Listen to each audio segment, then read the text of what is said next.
നമസ്കാരം. FAQവിൻ്റെ മറ്റൊരു അധ്യായത്തിലേക്ക് സ്വാഗതം.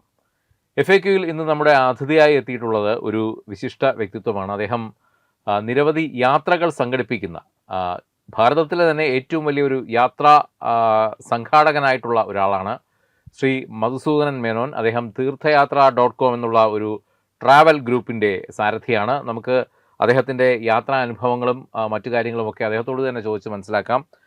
ശ്രീ മധുസൂദനൻ മേനോൻ, സ്വാഗതം FAQയിലേക്ക്. സൂചിപ്പിച്ചതുപോലെ ഒരുപാട് യാത്രകൾ ഭാരതത്തിന് അകത്തും പുറത്തും സംഘടിപ്പിച്ചിട്ടുള്ള ഒരാളാണ് താങ്കൾ. ഇപ്പോൾ കഴിഞ്ഞ ദിവസം തത്വമയി തന്നെ താങ്കളുടെ യാത്രയെക്കുറിച്ചൊരു വാർത്ത കൊടുത്തിരുന്നു. അതായത് ഈ അതിർത്തിയിലെ പ്രശ്നങ്ങൾക്ക് ശേഷം വീണ്ടും മാനസ സരോവർ കൈലാസ യാത്ര നടത്തി അതിൻ്റെ പരിക്രമണം പൂർത്തിയാക്കി ഒരു ടീം തിരിച്ചെത്തിയതായിട്ടാണ് നമ്മളന്ന് ആ വാർത്തയിൽ പ്രതിപാദിച്ചത്. ആ യാത്രയെക്കുറിച്ച് ആദ്യം ഒന്ന് പറയൂ, എന്നിട്ട് നമുക്ക് ബാക്കി കാര്യങ്ങളിലോട്ട് വരാം. നമസ്കാരം. ആദ്യമേ തന്നെ ഇങ്ങനെ അതിഥിയായിട്ട് വിളിച്ച് ക്ഷണിച്ചതിൽ നന്ദി രേഖപ്പെടുത്തുന്നു. യാത്രകളെ പറ്റി മറ്റുള്ളവർക്ക് എത്തിക്കാൻ സാധിക്കുന്ന ഒരു മാധ്യമമായിട്ട് മാറും.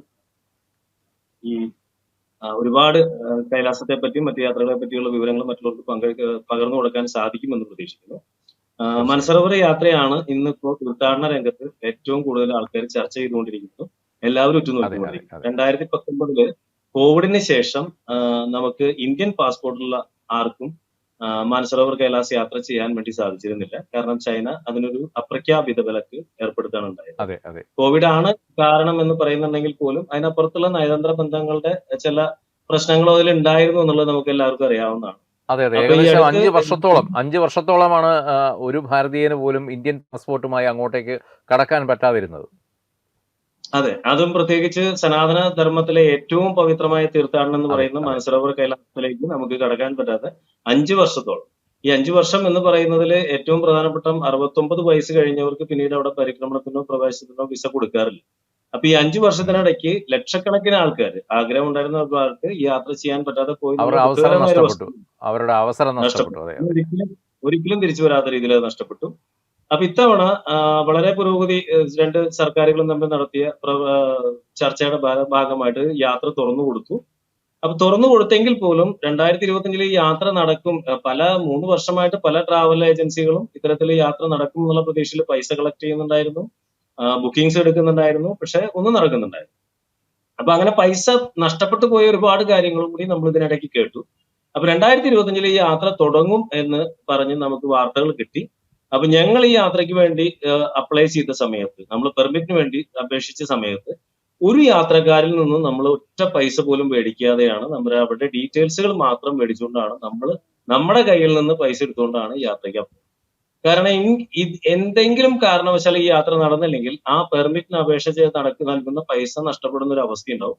അപ്പൊ അത് മറ്റ് ഒരുപാട് പേർക്ക് ഈ കഴിഞ്ഞ വർഷങ്ങളിൽ ഉണ്ടായ പോലുള്ള ബുദ്ധിമുട്ടുണ്ടാവും എന്നുള്ള ധാരണയിൽ അത്രയും റിസ്ക് തീർത്ഥയാത്ര ഏറ്റെടുക്കുകയാണ് ചെയ്തത്. അപ്പൊ വലിയൊരു സംഖ്യ അവിടെ കെട്ടിവെച്ചുകൊണ്ടാണ് നമ്മൾ പെർമിറ്റിന് വേണ്ടി അപേക്ഷിച്ചത്. ഭഗവാന്റെ സഹായം കൊണ്ട് നമുക്ക് വളരെ കൃത്യമായ സമയത്ത് തന്നെ പെർമിറ്റ് വന്നു. അത്രയും യാത്രക്കാർ, 23ഓളം യാത്രക്കാർക്കാണ് നമുക്ക് പെർമിറ്റ് കിട്ടിയത് ആദ്യത്തെ ബാച്ചിൽ. അപ്പൊ അവരെയും കൊണ്ട് നമുക്ക് കൃത്യമായ സമയത്ത് വിസ കിട്ടി. നമ്മൾ കൃത്യമായ സമയത്ത് നേപ്പാൾ വഴി കേറോങ് വഴി അപ്പുറത്തേക്ക് ചൈനയിലേക്ക് കടന്നു. 3 ദിവസങ്ങൾക്ക് ശേഷം, ഞങ്ങൾ കടന്നതിന് ശേഷം ആ കേറോങ്ങിലെ ഫ്രണ്ട്ലി ബ്രിഡ്ജ് സൗത്ത് ചൈനയിൽ ഉണ്ടായ ഫ്ലഡിൽ, പ്രളയത്തിൽ വാഷ് ഔട്ട് ചെയ്ത് പോവുകയുണ്ടായി. എന്നിട്ട് പോലും കൃത്യസമയത്ത് നമുക്ക് ആ യാത്ര പൂർത്തീകരിക്കാൻ പറ്റി.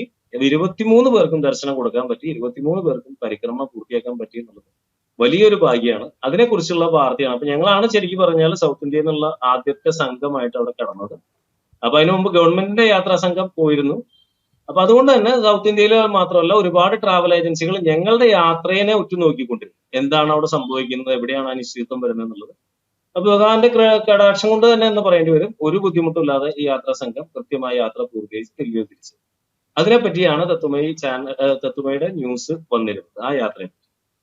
ഓക്കെ മധുസൂദനൻ ജി, ഇപ്പോൾ താങ്കൾ ആദ്യം പറഞ്ഞു ഇതിൻ്റെ യാത്രയുടെ ഒരു വിഷമത ഘട്ടങ്ങൾ എന്താണ്, അല്ലെങ്കിൽ ഒരു പ്രായപരിധിയെക്കുറിച്ചൊക്കെ പറഞ്ഞു. ശരിക്കും ഇത് കാണുന്ന ഒരുപാട് പേരുണ്ടാവും ഈ കൈലാസ യാത്ര നടത്താൻ മനസ്സുകൊണ്ട് തയ്യാറെടുത്തിരിക്കുന്നവർ.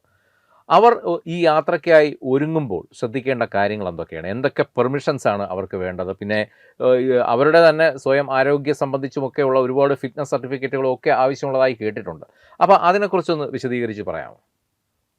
തീർച്ചയായും ഈ കൈലാസ് മാനസരോവർ യാത്ര രണ്ട് രീതിയിലാണ് നടക്കുന്നത്. ഒന്ന് സർക്കാർ തലത്തിലും നടക്കുന്നുണ്ട്, രണ്ട് സ്വകാര്യ തലത്തിലും നടക്കുന്നുണ്ട്. സർക്കാർ തലത്തിൽ ഒരു വർഷം 750ഓളം യാത്രക്കാരാണ് പോകുന്നത്. അത് രണ്ട് റൂട്ടുകളിൽ കൂടിയാണ് സർക്കാർ കൊണ്ടുപോകുന്നത്. സർക്കാർ സംഘടിപ്പിക്കുന്ന യാത്ര മിനിസ്ട്രി ഓഫ് എക്സ്റ്റേണൽ അഫയേഴ്സും കുമാവൂൺ മണ്ഡൽ വികാസ് നിഗം ലിമിറ്റഡ് എന്ന് പറയുന്ന ഉത്തരാഖണ്ഡിന്റെ ടൂറിസം ഡെവലപ്മെന്റ് ഡിപ്പാർട്ട്മെന്റിന്റെ ഒരു ഭാഗം. അവർക്ക് രണ്ട് ഭാഗങ്ങളുണ്ട്. ഗഡ്വാൾ മണ്ഡലിന് വേറെയുണ്ട്, കുമാവൂൺ മണ്ഡലിന് വേറെയുണ്ട്. കുമാവൂൺ അതെ. മണ്ഡലിന്റെ KMVനും ME മിനിസ്ട്രി ഓഫ് എക്സ്റ്റേണൽ അഫയേഴ്സും ചേർന്നാണ് സർക്കാർ യാത്ര സംഘടിപ്പിക്കുന്നത്. അപ്പൊ അതിന് വർഷത്തിൽ ഒരിക്കലാണ് ആപ്ലിക്കേഷൻ വിളിക്കുന്നത്. അതിൽ നിന്ന് ലോട്ടറി സിസ്റ്റത്തിൽ കൂടെ ആൾക്കാരെ തെരഞ്ഞെടുക്കുകയും അവരെ രണ്ട് പാതകളിൽ കൂടി, ഒന്ന് ലിബുലേഖ് പാസ് വഴിയുള്ള യാത്രയിൽ ഇപ്പോഴും കുറച്ച് നടക്കാനുണ്ട്. മറ്റൊന്ന് നാഥുല പാസ് വഴിയുള്ള, സിക്കിമിലെ നാഥുല പാസ് വഴിയുള്ള യാത്രയിൽ കൂടിയാണ് കൊണ്ടുപോകുന്നത്. നാഥുല പാസ് ഏകദേശം സ്വകാര്യ ഓപ്പറേറ്റർമാർ ചെയ്യുന്ന പോലെ തന്നെ തുല്യമായിട്ടുള്ള ഒരു യാത്രയാണ്, വാഹനത്തിൽ കൂടിയാണ്. ലിബുലേഖ് പാസിൽ കൂടെ നടക്കാനുണ്ട്. ഈ രണ്ട് യാത്രകളിൽ തന്നെ സർക്കാർ വളരെ കർശനമായ രീതിയിലുള്ള ആരോഗ്യ ചെക്കിംഗ്, അതായത് നമ്മുടെ ഫിറ്റ്നസ് ചെക്കിംഗ് വളരെ കൃത്യമായിട്ട് നടത്തുന്നുണ്ട്. പക്ഷെ സ്വകാര്യ യാത്രകളിൽ പലപ്പോഴും ആൾക്കാരെ കിട്ടാനുള്ള ബുദ്ധിമുട്ടാവണ്ട എന്ന് കരുതി പല സ്വകാര്യ ഏജൻസികളും വേണ്ടത്ര രീതിയിൽ ആരോഗ്യത്തെ പറ്റിയുള്ള ശ്രദ്ധ ചെയ്യുന്നില്ല. അപ്പൊ ഞാൻ അതിൽ പങ്കെടുക്കാൻ ആഗ്രഹിക്കുന്ന ആൾക്കാർ എല്ലാവർക്കും സർക്കാർ യാത്രയിൽ പോകാൻ സാധിച്ചു എന്ന് വരില്ല. സ്വകാര്യ യാത്രകളിൽ പോകുന്നതിലും ഒരു തെറ്റുമില്ല. നമ്മൾ പോകുന്നതും ചെയ്യുന്ന പരിക്രമണമൊക്കെ ഏത് യാത്രകളിൽ പോയാലും ഒരേ വഴിയിൽ കൂടിയാണ്, ഒരേ സ്ഥലത്തേക്കാണ് നമ്മൾ പോകുന്നത്. അപ്പൊ ഏത് യാത്രയും നിങ്ങൾക്ക് തിരഞ്ഞെടുക്കാം. പക്ഷെ തിരഞ്ഞെടുക്കുമ്പോൾ നിർബന്ധമായും നിങ്ങളൊരു 16 അംഗങ്ങളുള്ള സർക്കാർ ടെസ്റ്റ് ഉണ്ട് നിങ്ങളുടെ ഫിറ്റ്നസിന് വേണ്ടിയിട്ട്. അത് നിർബന്ധമായി നിങ്ങൾ ഏറ്റെടുക്കണം. കാരണം ഈ യാത്രയിൽ ഏറ്റവും ഉയരം കൂടിയ പ്രദേശം എന്ന് പറഞ്ഞാൽ 18,500 അടി ഉയരത്തിലേക്കാണ് നമ്മൾ പോകുന്നത്. ഓക്സിജന് ഹൈ വളരെയധികം കുറവുള്ള ആൾട്ടിറ്റ്യൂഡിലേക്കാണ്. സ്ഥലമാണ്. ഹൈ ആൾട്ടിറ്റ്യൂഡ് ആണ്. ഓക്സിജൻ വളരെ കുറവുള്ള സ്ഥലമാണ്. വളരെ ഉയർന്ന തണുപ്പ് അനുഭവപ്പെടുന്ന, വളരെ താഴ്ന്ന താപനില അനുഭവപ്പെടുന്ന പ്രദേശമാണ്.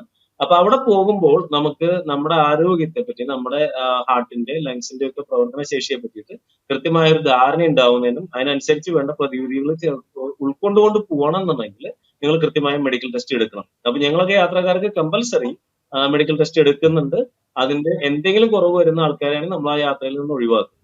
അഥവാ നടത്താനും കാര്യങ്ങൾക്ക് ഇത്തിരി ബുദ്ധിമുട്ട് കാണിക്കുന്ന ആൾക്കാരാണെങ്കിൽ നമ്മൾ അവർക്ക് വേണ്ടിയിട്ട് കുതിരയെ ഏർപ്പാട് ചെയ്യുന്നുണ്ട് പരിക്രമണത്തിന് വേണ്ടിയിട്ട്. അത് കുതിരപ്പുറത്ത് പോകാൻ പറ്റും. അപ്പൊ യാത്രയിൽ പങ്കെടുക്കുന്ന ആൾക്കാർക്ക് ഏത് രീതിയിൽ വേണമെങ്കിൽ പോവാം. സ്വകാര്യ ടൂർ ഏജൻസികൾ വഴി പോവാം, സർക്കാർ വഴി പോവാം. സർക്കാർ വഴി ഇനി ഈ വർഷം നടക്കില്ല, സ്വകാര്യ ഏജൻസികൾ അതെ. വഴി പോവാം. പക്ഷെ നിങ്ങൾ കൃത്യമായ ആരോഗ്യ പരിരക്ഷ വേണം. ഇതിൽ ഈ യാത്രയിൽ പങ്കെടുക്കുന്നതിന് 69 വയസ്സുള്ള ആൾക്കാർക്കാണ് ഈ യാത്രയിൽ പങ്കെടുക്കാൻ ഇപ്പൊ സാധിക്കുന്നത്. ഇതിനു പുറമെ നിങ്ങൾക്ക് ഫിറ്റ്നസ് ഉണ്ടായിരിക്കണം. അതിനു പുറമെ ഇൻ കേസ് എവിടെയെങ്കിലും നമുക്ക് ഒരു മിസ്സിംഗ് വരാതിരിക്കാൻ വേണ്ടിയിട്ട് നിങ്ങളിൽ വോട്ടർ ID കാർഡും ഉണ്ടായിരിക്കും. നേപ്പാളിൽ ഇറങ്ങുന്ന സമയത്ത് ചിലപ്പോൾ നമുക്ക് വോട്ടർ ID കാർഡ് ഉപയോഗിക്കേണ്ടി വന്നേക്കാം. അതുകൊണ്ട് വോട്ടർ ID കാർഡ് ഉണ്ടായിരിക്കണം. അടുത്തതായിട്ട് നമ്മൾ ശ്രദ്ധിക്കേണ്ട ഒരു പോയിന്റ് എന്ന് പറയുന്നത്, യാത്രയിൽ പോകുന്ന ആൾക്കാര് അവര് പറയുന്നതിനനുസരിച്ചുള്ള അറേഞ്ച്മെന്റ്സ്, നമുക്കൊരു നല്ല ചെലവ് വരുന്ന ഒരു യാത്രയുണ്ട്. അപ്പൊ ആ യാത്ര വരുന്ന സമയത്ത് നമ്മള് അതിന് വേണ്ട 1-2 ദിവസം കൂടുതൽ വരാവുന്ന രീതിയിൽ, എപ്പോഴും ഈ യാത്രയിൽ അനിശ്ചിതത്വങ്ങളുണ്ട്. ഒരു 3-4 ദിവസം അങ്ങോട്ടോ ഇങ്ങോട്ടോ യാത്ര മാറിയാൽ പോലും പ്രശ്നം വരാത്ത രീതിയിലുള്ള ഒരു അവധിയും കാര്യങ്ങളൊക്കെ എടുത്തിട്ട് വേണം നമ്മൾ പോവാൻ. പ്രത്യേകിച്ചും വിദേശങ്ങളിൽ നിന്ന് വന്നിട്ട് ഇത്തരത്തിലുള്ള യാത്രകൾ പോകുന്ന ആൾക്കാർ പ്രത്യേകം ശ്രദ്ധിക്കേണ്ടത്, യാത്ര കഴിഞ്ഞ് വരുന്ന തീയതിക്ക് ശേഷം ഒരു 3-4 ദിവസങ്ങൾക്ക് ശേഷമേ നിങ്ങളുടെ മറ്റു പ്രോഗ്രാമുകൾ വെക്കാവൂ. കാരണം ഇവിടെ ഒരുപാട് അനിശ്ചിതത്വം ഉള്ള ഒരു സ്ഥലമാണ്. അതുപോലെ വിസയൊന്നും ഞാൻ നമ്മൾ അതിനെ ചിലപ്പോൾ അതിന്റെ ഡീറ്റെയിൽസ് ആണ് ചോദിക്കാൻ വന്നത്. ഈ അൺസർട്ടനിറ്റി എന്ന് പറയുമ്പോൾ ആ, നമുക്കിപ്പോൾ മറ്റ് ആ, യാത്രകൾ, നാട്ടിൽ നടത്തുന്ന മറ്റ് യാത്രകളൊക്കെ നമുക്ക് കൃത്യമായ ഒരു പ്ലാനിങ് കൊടുക്കാൻ പറ്റും. നമുക്ക് ഇത്ര ദിവസം ഉം, കൊണ്ട് പോയി ഉം, വരാം, അല്ലെങ്കിൽ എവിടെയാണ് അതിൻ്റെ സ്റ്റേ, നമ്മൾ ഇന്ന് രാവിലെ യാത്ര ഉം, തിരിച്ച് വൈകിട്ട് ഇന്ന സ്ഥലത്താണ് എത്തുക, അങ്ങനെ നമ്മൾ പ്ലാൻ ചെയ്യുന്ന രീതിയിൽ തന്നെ പരമാവധി അത് കൊണ്ടുപോകാൻ പറ്റും. പക്ഷേ ഈ ഹിമാലയൻ ഉം. യാത്രകൾ, ഞാനും ഹിമാലയൻ യാത്ര നടത്തിയിട്ടുണ്ട്, അതുകൊണ്ട് എനിക്കറിയാം അതിൻ്റെ കൃത്യമായ കാര്യം. ഒരു അനിശ്ചിതത്വം, അങ്ങിപ്പോൾ നേരത്തെ പറഞ്ഞ പോലെ ഒരു അൺസർട്ടനിറ്റി എല്ലാ മേഖലകളിലും ഉണ്ട്. വളരെ റിസ്കി എലമെൻറ്റ്സ് നിറഞ്ഞ ഒരു മേഖലയാണ്. എപ്പോൾ വേണമെങ്കിലും ഉം. ലാൻഡ് സ്ലൈഡിങ് ഉണ്ടായാൽ അവിടെ തന്നെ ചിലപ്പോൾ ദിവസങ്ങളോളം, ആ മണ്ണ് നീക്കം ചെയ്യുന്നത് വരെ ദിവസങ്ങളോളം നമുക്ക് അവിടെ തന്നെ കഴിയേണ്ടി വന്നേക്കാം. അപ്പോൾ ഇതൊക്കെ മനസ്സുകൊണ്ട് പോലും ഒരു ഒരുക്കം നടത്തിയിട്ട് വേണ്ട ഈ യാത്രയ്ക്ക് റെഡിയാകാൻ. തീർച്ചയായും ഇപ്പൊ പറഞ്ഞത് തന്നെയാണ് അതിന്റെ സത്യാവസ്ഥ. രണ്ട് രീതിയിലാണ് അനിശ്ചിതത്വം വരുന്നത്. ഒന്ന്, സർക്കാർ തലത്തിലുള്ള പെർമിറ്റുകൾ വരുമ്പോൾ ചൈനയിൽ നിന്ന് നമുക്ക് കിട്ടുന്ന വിസ ചിലപ്പോൾ പ്രോസസ്സ് നീണ്ടുപോയേക്കാം. നമ്മൾ മാത്രമല്ല, ഇതിൽ 3 രാജ്യങ്ങളിലെ പ്രതിനിധികൾ കൂടിയിട്ടാണ്, 3 രാജ്യങ്ങളിലെ ഏജൻസികൾ കൂടിയിട്ടാണ് ഈ യാത്ര നടത്തുന്നത്. ഒന്ന് ഇന്ത്യ, ഒന്ന് നേപ്പാൾ, മൂന്നാമത് ചൈന. അപ്പൊ ഈ 3 രാജ്യങ്ങളിലും നമുക്ക് ഡോക്യുമെന്റേഷൻ പ്രിപ്പറേഷൻ വരുന്നേക്കാവുന്ന ഡിലേകൾ. അപ്പൊ നമ്മൾ ചിലപ്പോൾ നമ്മുടെ വിസ വന്നിട്ടുണ്ടായിരിക്കും, നമ്മൾ ചൈനയിലേക്ക് കടന്നു കഴിയുമ്പോൾ നമ്മുടെ കൂടെ കൊണ്ടുപോകണം. ചൈനയിലെ ഭക്ഷണം നമുക്ക് സാധാരണ നമ്മുടെ യാത്രക്കാർക്ക് കഴിക്കാൻ സാധിക്കാത്ത ഭക്ഷണം ആയതുകൊണ്ട് നമ്മൾ സാധാരണ കുക്കുകളെയും കൊണ്ട് പോവുകയാണ് ചെയ്യുക. നമ്മൾ ഇന്ത്യൻ ഭക്ഷണം ഉണ്ടാക്കാൻ അറിയാവുന്ന നേപ്പാളി കുക്കുകളെയും കൊണ്ട് പോവുകയാണ് ചെയ്യുക യാത്രയ്ക്ക് വേണ്ടി. അപ്പൊ ചിലപ്പോൾ അവർക്ക് വേണ്ടി സമർപ്പിച്ചിരിക്കുന്ന വിസ ആപ്ലിക്കേഷനിൽ ഡിലേ വരാം. അപ്പൊ നമുക്ക് അവിടെ വെയിറ്റ് ചെയ്യേണ്ടി വരാം. അതല്ല, നമ്മുടെ വിസയ്ക്ക് ഡിലേ വരാം, അതുകൊണ്ട് വെയിറ്റ് ചെയ്യേണ്ടി വരാം. ഇനിയിപ്പോ ഞങ്ങൾ അവിടെ പോയതിനു ശേഷം ഞാൻ നേരത്തെ സൂചിപ്പിച്ച പോലെ ഒരു പാലം തന്നെ ഒലിച്ചു പോകുന്ന അവസ്ഥയുണ്ട്. രണ്ട് രാജ്യങ്ങൾ തമ്മിൽ എമിഗ്രേഷൻ നടക്കാൻ വേണ്ടി ഉപയോഗിച്ചിരുന്ന ഒരു ഫ്രണ്ട്ലി ബ്രിഡ്ജ് ഒരു ഫ്ലാഷ് ഫ്ലഡിൽ ഒലിച്ചു പോകുന്ന അവസ്ഥ ഉണ്ടായെന്ന് പറയുമ്പോൾ തിരിച്ചെങ്ങോട്ട് എങ്ങനെ തിരിച്ചു വരും? അവിടെ മുമ്പ് കാഠ്മണ്ഡുവിൽ എത്തി നിൽക്കുന്ന ആൾക്കാരെ എങ്ങനെ ചൈനയിലേക്ക് കിടക്കും? ഇങ്ങനെയുള്ള അനിശ്ചിതത്വം അവിടെ വരും. ഇതിന് പുറമെ നമ്മൾ ചൈനയിൽ എത്തിയാൽ പോലും ഈ പറയുന്ന പാതകളിലൊക്കെ തന്നെ ഹിമാലയ സാനുക്കളായതുകൊണ്ട് ഏത് നിമിഷത്തിലും അപകടങ്ങൾ സംഭവിക്കാനും വഴി മുടങ്ങാനും കാലാവസ്ഥ നമുക്ക് അനുകൂലമല്ലാതെ ആവാനും സാധിക്കും. അപ്പൊ ഇതൊക്കെ മാനസികമായിട്ട് നമ്മൾ പ്രിപ്പയർ ചെയ്യണം. അപ്പൊ ഇത്രയും ബുദ്ധിമുട്ടുകൾ എടുത്ത് പോയാൽ പോലും അതിനൊക്കെ തത്തുല്യമായ ഒരു ദർശന അനുഭവമായിരിക്കും കൈലാസത്തിൽ ചെല്ലുമ്പോൾ ഉണ്ടാവുന്നത് എന്നുള്ള ബോധ്യത്തോടു കൂടിയിട്ട് സാധാരണ ഇന്ത്യൻ യാത്രകളെ പോലെയല്ല കൂടി വേണം. ഒരുപക്ഷെ ദൈർഘ്യമേറിയ ഏറ്റവും വിഷമതയേറിയ പാതകളിലൂടെ പോകുന്ന യാത്രയുടെ ഒരു സുഖം അത് തിരിച്ചറിയുന്നത് ഈ അവിടെ എത്തുമ്പോഴാണല്ലേ. കൈലാസ മാനസ സരോവർ അത് നമ്മൾ ഈ കഥകളിലും ഒക്കെ പറഞ്ഞ് പണ്ട് മുതലേ കേട്ടുവരുന്ന ഒരു ദർശനാനുഭൂതി, അത് നേരിട്ട് അനുഭവിച്ചറിയുമ്പോഴുള്ള ഒരു അനുഭൂതി അത് വേറെ തന്നെയല്ലേ. തീർച്ചയായും കൈലാസം എന്ന് പറയുന്നത് നമ്മൾ പല ക്ഷേത്രങ്ങളിലും പോകുന്ന സമയത്ത് നമുക്ക് അവിടേക്ക് ഒരു ചൈതന്യം അനുഭവപ്പെടാറുണ്ട്. അതിൻ്റെതായ ഒരു എനർജി നമുക്ക് ഉള്ളിലേക്ക് കടക്കുന്നതായിട്ട് പറയുന്നുണ്ട്. ഇതിനൊക്കെ തന്നെ ഇതിനൊക്കെ നമ്മുടെയൊക്കെ സങ്കല്പങ്ങൾക്ക് അപ്പുറത്തുള്ള ഒരു എനർജി ഉള്ള ഒരു പ്രദേശമാണ് കൈലാസം എന്ന് പറയുന്നത്. കൈലാസത്തിന്റെ മുമ്പിൽ നിൽക്കുക എന്ന് പറയുന്നത് തന്നെ ഏറ്റവും അസുലഭമായിട്ടുള്ള ഒരു അവസരമാണ് ജീവിതത്തിൽ. ഒരു തീർത്ഥയാത്രികനെ സംബന്ധിച്ചിടത്തോളം അതിന്റെ പരമോന്നതമായ ഒരു അവസ്ഥയായിരിക്കും കൈലാസത്തിന്റെ മുന്നിൽ വണങ്ങി നിൽക്കുക എന്ന് പറയുന്നത്. കൈലാസത്തിൽ നിന്നുള്ള എനർജി നമ്മൾ മറ്റുള്ള ക്ഷേത്രങ്ങളിലോ മറ്റു പ്രദേശങ്ങളിലോ പോകുമ്പോൾ നമ്മൾ അനുഭവപ്പെടുന്നതിനേക്കാളൊക്കെ എത്രയോ ശതകോടി മടങ്ങ് അധികമായിട്ടാണ് നമുക്ക് അവിടെ അനുഭവപ്പെടുന്നത്. ഒരു തീർത്ഥയാത്ര എന്ന് പറയുന്നത് ഏറ്റവും സമ്പൂർണ്ണ അനുഭവം നൽകുന്ന ഒരു തീർത്ഥയാത്ര തന്നെയാണ് കൈലാസം. മാത്രമല്ല, നമ്മൾ പുരാണ കഥകളിൽ വായിച്ചറിഞ്ഞ പ്രദേശങ്ങളിൽ കൂടി നടക്കുക, കുബേരന്റെ രാജധാനിയുള്ള പ്രദേശത്തിൽ കൂടി നടക്കുന്നു, അല്ലെങ്കിൽ പാർവതി ദേവി കുളിച്ചിരുന്ന ഡോൾമാ പാസിന്റെ അപ്പുറത്ത് താഴത്തുള്ള ഗൗരികുണ്ട് കാണുന്നു, കൈലാസ പർവ്വതം മഹാദേവൻ പരിവാര സമേതം താമസിക്കുന്ന കൈലാസത്തിന് മുന്നിൽ പറയുന്നു. അതുപോലെ വളരെ നമുക്ക് വാക്കാൽ പറഞ്ഞറിയിക്കാൻ പറ്റാത്തൊരു അനുഭൂതി നൽകുന്ന ഒരു യാത്ര, ഒരു അനുഗ്രഹീത നിമിഷം എന്നൊക്കെ പറയാം നമുക്ക് വാക്കുകൊണ്ട് അല്ലേ. തീർച്ചയായും തീർച്ചയായും തീർച്ചയായും. ഇപ്പോൾ താങ്കൾ എത്ര പ്രാവശ്യം ഈ കൈലാസ പരിക്രമണം നടത്തിയിട്ടുണ്ട്? അത് മാത്രമല്ല, നമ്മളിപ്പോൾ പൊതുവേ പറയാറുണ്ട്, നമ്മളിപ്പോൾ പൊതുവേ പറയുന്നത് ഈ മാനസ കൈലാസത്തെക്കുറിച്ചാണ്, മാനസ സരോവർ കൈലാസത്തെക്കുറിച്ചാണ്. പക്ഷേ അതിനുമപ്പുറം കൈലാസത്തിന് ഒരുപാട് വ്യാഖ്യാനങ്ങളുണ്ട്. അതേക്കുറിച്ച് കൂടി ഒന്ന് വിശദീകരിക്കാം. തീർച്ചയായും നമ്മൾ കൈലാസം എന്ന് പറയുമ്പോൾ നമ്മുടെ മനസ്സിൽ ആദ്യം വരുന്ന മാനസരോവർ കൈലാസം തന്നെയാണെന്നുണ്ടെങ്കിൽ ഭഗവാൻ ശിവൻ വിവിധ കാലഘട്ടങ്ങളിൽ വിവിധ ഉദ്ദേശത്തോടുകൂടി താമസിക്കപ്പെട്ടിട്ടുള്ള സ്ഥലങ്ങളൊക്കെ തന്നെ നമ്മൾ ഭാരതത്തിൽ കൈലാസം എന്നറിയപ്പെടുന്നുണ്ട്. അപ്പൊ ആ കണക്കിന് നോക്കുകയാണെങ്കിൽ 7 കൈലാസങ്ങളെ പറ്റി പുരാണങ്ങളിൽ പറയുന്നുണ്ട്. അതിൽ ഏറ്റവും പ്രധാനപ്പെട്ടത് മാനസരോവർ കൈലാസമാണ്. അത് ഇപ്പൊ തിബറ്റിൽ സ്ഥിതി ചെയ്യുന്ന മാനസരോവർ കൈലാസം. പിന്നെ ഹിമാചൽ പ്രദേശില് ശ്രീഖണ്ഡ്, കിന്നർ, മണിമഹേഷ് എന്ന് പറയുന്ന 3 കൈലാസങ്ങളുണ്ട്. ഇതിന് പുറമെ ഉത്തരാഖണ്ഡില് ആദി കൈലാസം എന്ന് പറയുന്നത്. ഈ ആദി കൈലാസം രൂപം കൊണ്ട് ടിബറ്റിലുള്ള മാനസരോവർ കൈലാസത്തിനോട് വളരെ സാദൃശ്യമുള്ളത് കൊണ്ട് കുറേയേറെ ആളുകൾ കുറേയേറെ നാള് ഇതാണ് കൈലാസം എന്ന് വിചാരിച്ചിരുന്ന ഒരു കൈലാസമാണ് ആദി കൈലാസം. ഇങ്ങനെ 5 കൈലാസങ്ങളുണ്ട്. ഇതിന് പുറമെ അമർനാഥിനെയും കൈലാസം എന്ന് പറയുന്നു. 7ാമതായിട്ട് പറയുന്ന പൂർവ്വ കൈലാസം നമുക്ക് പുരാണങ്ങളിൽ പരാമർശം ഉണ്ടെങ്കിൽ പോലും അത് ഭൂമിയിൽ എവിടെയാണെന്ന് കണ്ടെത്താൻ നമുക്ക് സാധിച്ചിട്ടില്ല. അപ്പൊ നമുക്ക് പോകാൻ പറ്റുന്നത് 6 കൈലാസങ്ങളാണ്.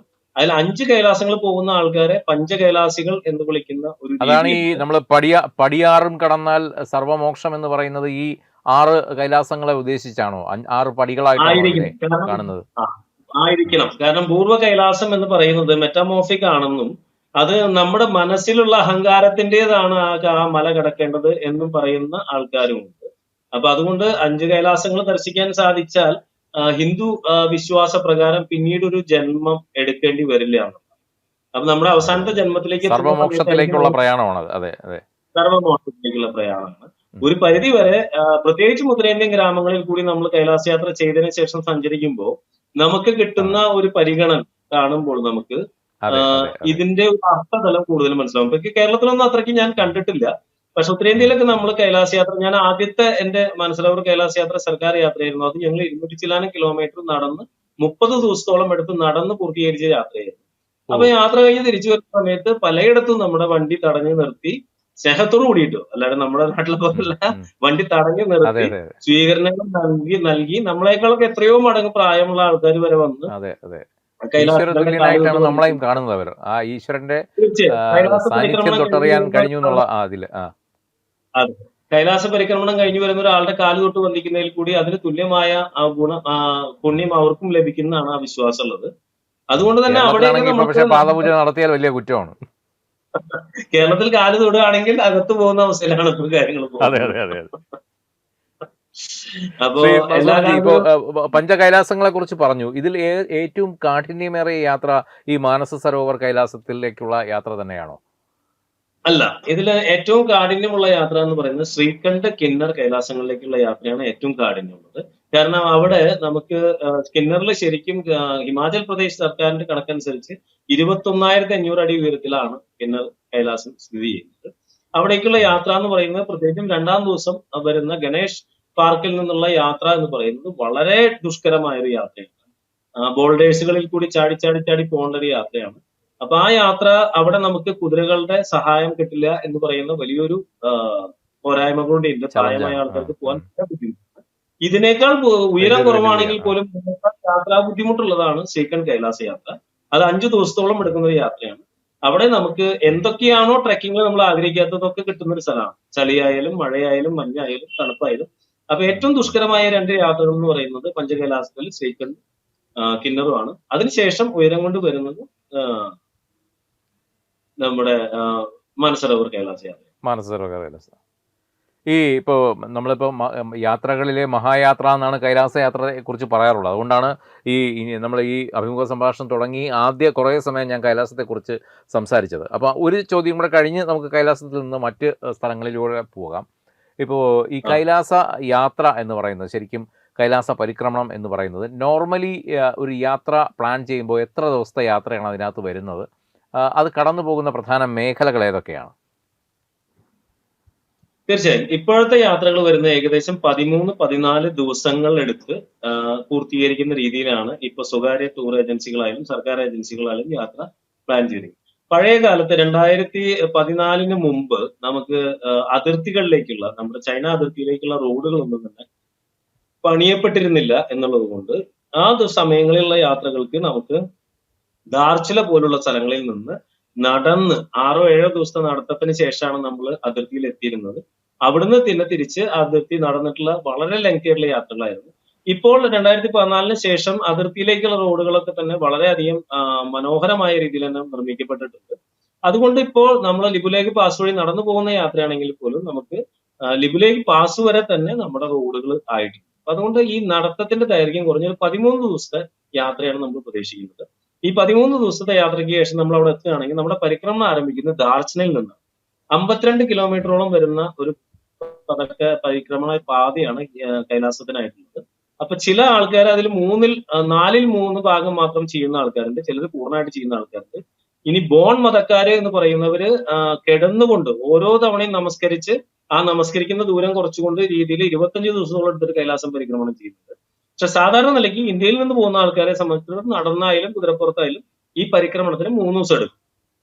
അപ്പൊ ഈ പദപരിക്രമണം ആരംഭിക്കുന്ന യമദ്വാർ എന്ന് പറയുന്ന ഇടത്തു നിന്നാണ്. യമദ്വാറിൽ നിന്ന് യമദ്വാറിനെ 3 പ്രാവശ്യം വലം വെച്ചുകൊണ്ടാണ് നമ്മുടെ ഈ പരിക്രമണം ആരംഭിക്കുന്നത്. യമദ്വാറിൽ 3 പ്രാവശ്യം വലം വെക്കുന്നതോടുകൂടി നമ്മുടെ മരണഭയം വിട്ടുപോകും എന്നാണ് ഐതിഹ്യം. അപ്പൊ ആ വിശ്വാസം. മരണഭയം വിട്ടതിന് ശേഷമാണ് നമ്മൾ കൈലാസനാഥന്റെ അടുത്തേക്ക് പോകുന്നത്. അപ്പൊ ആ യമദ്വാറിലേക്ക് എത്തുന്ന ദാർച്ചനിൽ നമ്മൾ കാണുന്നത് കൈലാസത്തിന്റെ തെക്കേ മുഖമാണ്. അഷ്ടപദങ്ങളുള്ള തെക്കേ മുഖമാണ്. അഷ്ടപദത്തിന് പ്രാധാന്യം കൊടുത്തിരിക്കുന്നത് ഹിന്ദു റിലീജിയനേക്കാൾ ജൈന ബുദ്ധ മതങ്ങൾക്കാണ് അഷ്ടപദമുള്ള തെക്കേ മുഖത്തിന് പ്രാധാന്യം കൊടുത്തിരിക്കുന്നത്. പിന്നീട് പടിഞ്ഞാറ് മുഖത്തിന്റെ മുന്നിൽ കൂടി നമ്മൾ പരിക്രമണം ചെയ്തുകൊണ്ട് വടക്കേ മുഖത്ത് ദിറാപ്പുക്ക് ക്യാമ്പിൽ എത്തുമ്പോൾ നമ്മൾ കൈലാസത്തിന്റെ വടക്കേ മുഖം, ഹിന്ദു വിശ്വാസപ്രകാരം ഏറ്റവും പവിത്രം എന്ന് കരുതുന്ന വടക്കേ മുഖത്തിന്റെ മുന്നിലാണ് നമ്മൾ താമസിക്കുന്നത്.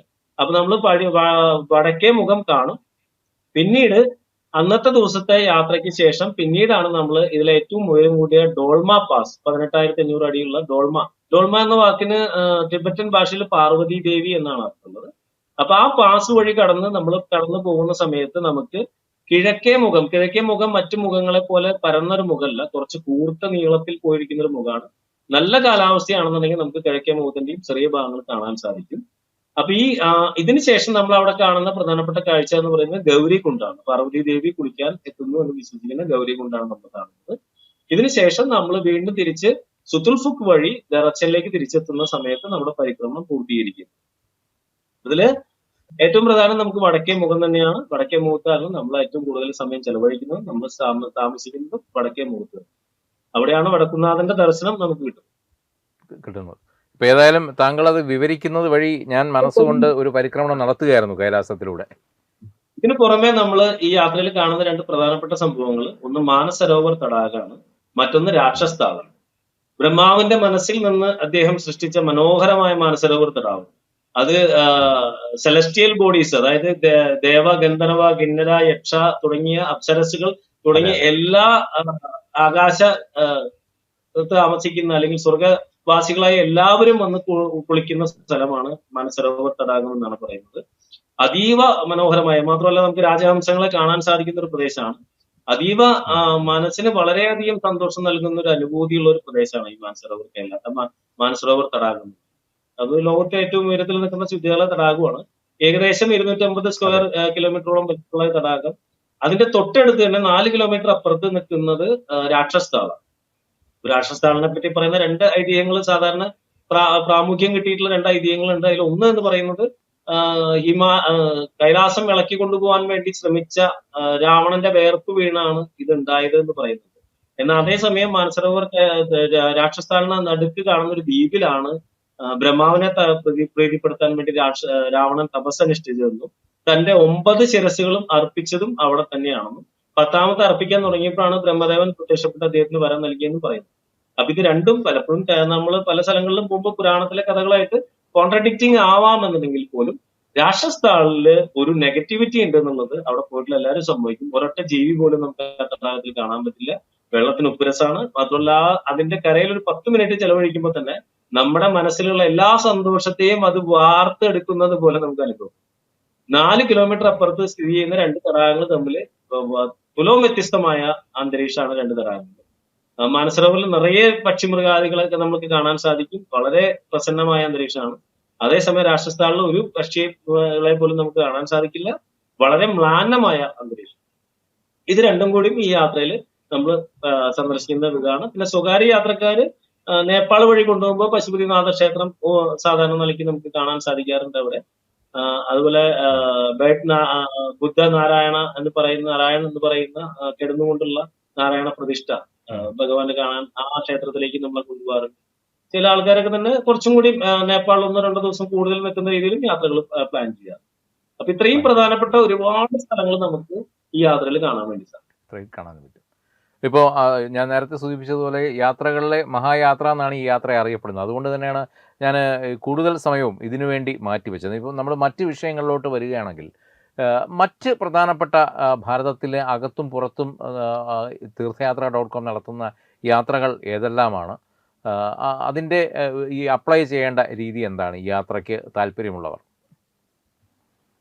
തീർത്ഥയാത്ര ഏകദേശം 80ഓളം പാക്കേജുകൾ, ഇന്ത്യയിലെ പ്രധാനപ്പെട്ട എല്ലാ തീർത്ഥാടന സർക്യൂട്ടുകളും സ്പർശിച്ചുകൊണ്ടുള്ള 80ഓളം പാക്കേജുകൾ നടത്തുന്ന ഒരു സ്ഥാപനമാണ്. ഇതിൽ ഏറ്റവും വലിയ പ്രത്യേകത എന്ന് പറയുന്നത് ട്രക്കിംഗ് മാത്രം, ഹിമാലയ ട്രക്കിംഗ് നടത്തുന്ന സ്ഥാപനങ്ങളുണ്ട്. മറ്റുള്ള പ്രദേശങ്ങളിലെ ക്ഷേത്ര ദർശനങ്ങൾക്ക് വേണ്ടി യാത്രകൾ നടത്തുന്ന സ്ഥാപനങ്ങളുണ്ട്. പക്ഷെ തീർത്ഥയാത്രയെ സംബന്ധിച്ചിടത്തോളം നമ്മൾ ഹിമാലയ ട്രക്കിങ്ങുകളും മറ്റു പ്രദേശ യാത്രകളും ഒരുപോലെ നടത്തുന്ന ഒരു ഏജൻസിയാണ്. കാരണം നമ്മുടെ എല്ലാ വർഷവും നമ്മൾ ഒരുപാട് ഹിമാലയ ട്രക്കിംഗ് യാത്രകൾ വെക്കാറുണ്ട്. അതായത് കേദാർനാഥൊക്കെ ട്രക്കിംഗ് യാത്ര എന്ന് പറയേണ്ട അവസ്ഥയിൽ നിന്ന് മാറിക്കൊണ്ടിരിക്കുകയാണെങ്കിൽ പോലും അതിനു പുറമെ സ്വർഗാരോഹണി പോലുള്ള കേദാർതാൾ പോലുള്ള വളരെ രൂപ്കുണ്ട് പോലുള്ള വളരെ ഗഹനമായ ഹിമാലയത്തിന്റെ ഉള്ളിലേക്ക് പോകുന്ന യാത്രകൾ പോലും നമ്മൾ ഗോമുഖ്, തപോവൻ തുടങ്ങിയ യാത്രകൾ പോലും നമ്മൾ സംഘടിപ്പിക്കാറുണ്ട്. അപ്പൊ മലയാളികളെ സംബന്ധിച്ചിടത്തോളം തീർത്ഥയാത്രയുടെ യാത്രകൾ വളരെ ഉപകാരപ്രദമായിട്ടാണ് തോന്നിയിരിക്കുന്നത്. കാരണം മലയാളികൾക്ക് സൗത്ത് ഇന്ത്യയിൽ നിന്നുള്ള ആൾക്കാർക്ക് പലപ്പോഴും ഭാഷ ഒരു പ്രശ്നമാണ്. അപ്പൊ ഹിന്ദിയും ഇംഗ്ലീഷും മലയാളം തമിഴും സംസാരിക്കാറിയാവുന്ന ഗൈഡുകൾ ഉൾപ്പെടുത്താനാണ് തീർത്ഥയാത്ര ശ്രമിക്കാറുള്ളത്. അതുകൊണ്ട് തന്നെ സൗത്ത് നിന്നുള്ള ആൾക്കാർക്ക് തീർത്ഥയാത്ര വഴിയുള്ള യാത്രകൾ വളരെ പ്രാധാന്യപ്പെട്ടതാണ്. നമ്മൾ രാമായണ സർക്യൂട്ട് യാത്രകൾ ചെയ്യുന്നുണ്ട്. നമ്മൾ 12 ജ്യോതിർലിംഗങ്ങളിലേക്കുള്ള യാത്രകൾ ചെയ്യുന്നുണ്ട്.